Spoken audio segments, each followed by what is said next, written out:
Bismillah, Assalamualaikum warahmatullahi wabarakatuh. Perkenalkan, nama saya Wade Putri Agustina Wahid dari S2 Kebidanan Unhas.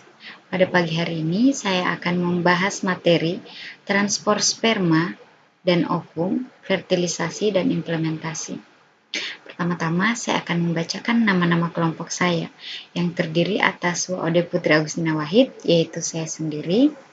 Selanjutnya, Ibu Wahidah Hasbi, Ibu Lili Jenisebu, Fatmawati Atengke, dan yang terakhir Ibu Waderina. Langsung saja kepada materi selanjutnya. Yang pertama, kita harus tahu apakah rumusan masalah dalam materi tersebut. Yang pertama, bagaimanakah proses transport ovum dan sperma? Yang kedua, bagaimanakah proses fertilisasi? Dan yang terakhir, bagaimanakah proses implantasi? Tapi sebelum melanjutkan kepada materi, yang paling pertama kita harus ketahui adalah definisi kehamilan. Yang pertama, definisi kehamilan adalah pertumbuhan dan perkembangan janin intrauteri yang dimulai sejak konsepsi dan berakhir sampai pada masa permulaan persalinan.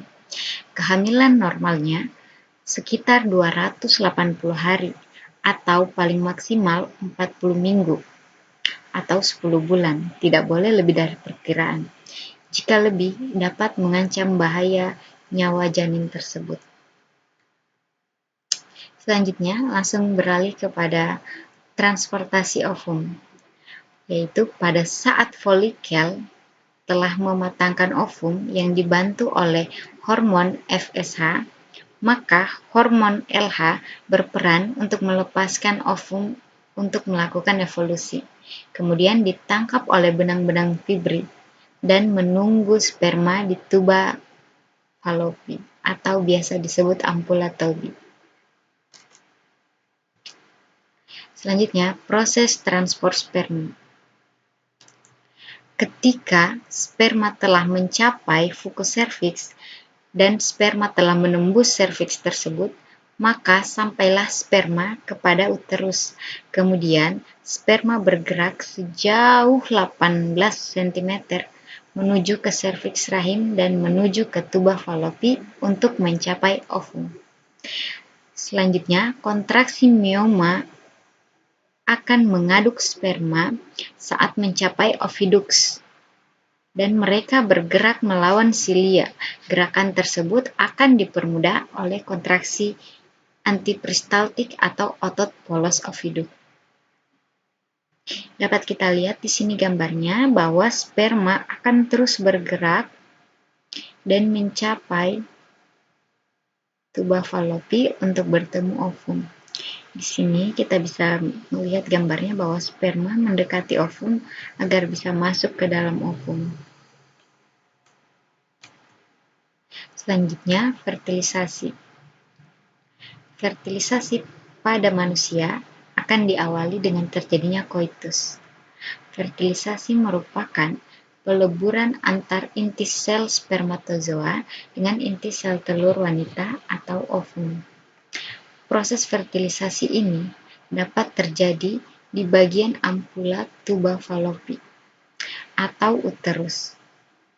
Yang berhasil menemukan ovum akan merusak corona radiata dan zona peludasi yang akan mengelilingi membran sel ovum, lalu spermatozoa akan melepaskan enzim. Dapat kita lihat di sini bahwa yang bergambar bulat ini adalah sel ovum dan sperma berusaha masuk. Ketika sperma tersebut sudah masuk ke dalam ovum, maka ekornya akan terputus. Yang masuk hanyalah inti selnya untuk bisa bertemu dengan inti sel ovum. Selanjutnya melebur menjadi satu dan membentuklah sel baru atau kromosom lengkap. Selanjutnya, implantasi atau nidasi. Nidasi adalah masuknya atau tertanamnya hasil konsepsi di dalam endometrium, dalam kurung plasenta atau mukosa rahim. Mukosa rahim pada wanita yang tidak hamil terdiri dari stratum compactum, dan stratum spongiosum. Menurut Muhtar 2012. Ya, di sini bisa kita lihat proses tertanamnya atau nidasi tersebut. Pada saat sel sperma telah bertemu ovum, maka mereka telah menjadi satuan bulatan yang utuh, kemudian bergerak bersama menuju rahim untuk melakukan implantasi atau nidasi. Di sini kita bisa lihat bahwa zigot tersebut sudah mulai menempelkan dirinya membentuk pembuluh-pembuluh darah kecil agar bisa hidup di dalam rahim seorang ibu. Selanjutnya, setelah bernidasi kurang lebih 10 hari setelah fertilisasi, maka akan dimulai proses pertumbuhan dan perkembangan janin.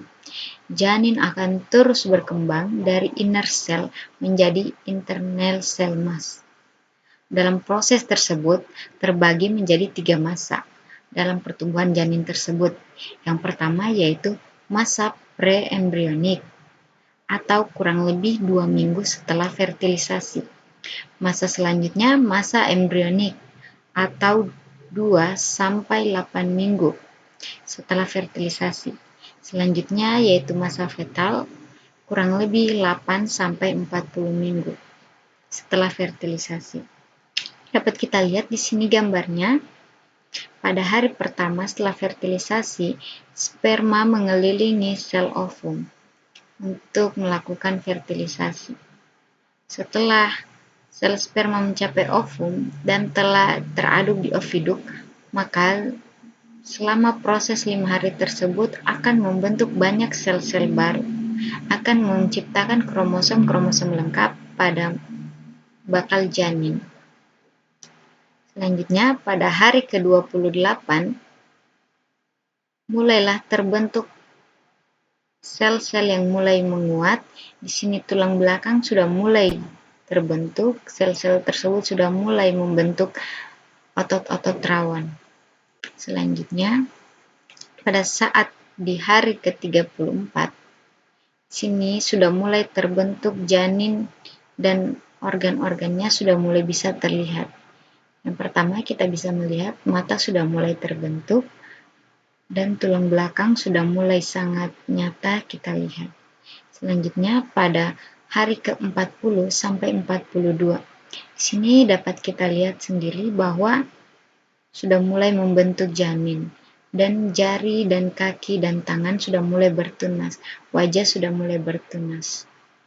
Selanjutnya di hari ke-47, perkembangan yang sangat signifikan di sini terjadi, di mana organ-organ tubuh janin sudah mulai lengkap, yaitu tangan sudah mulai bertunas dengan lengkap, kaki, plasenta sudah membesar, telinga sudah mulai utuh, dan mata sudah mulai utuh.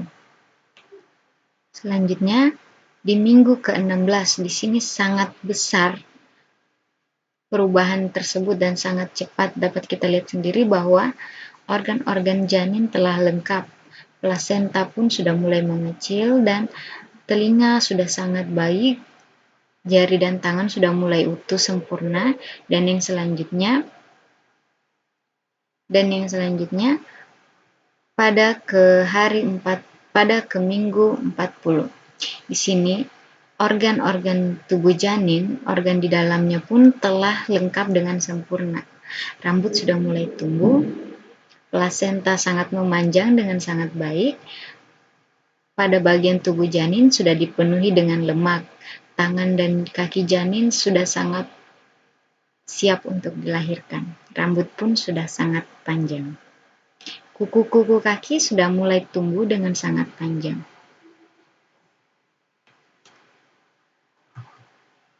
Ya, mungkin itu saja hasil pemaparan dari materi yang akan saya bawakan. Lebih dan kurangnya mohon dimaafkan. Wabillahi taufiq wal hidayah. Wassalamualaikum warahmatullahi wabarakatuh. Sampai berjumpa di channel selanjutnya.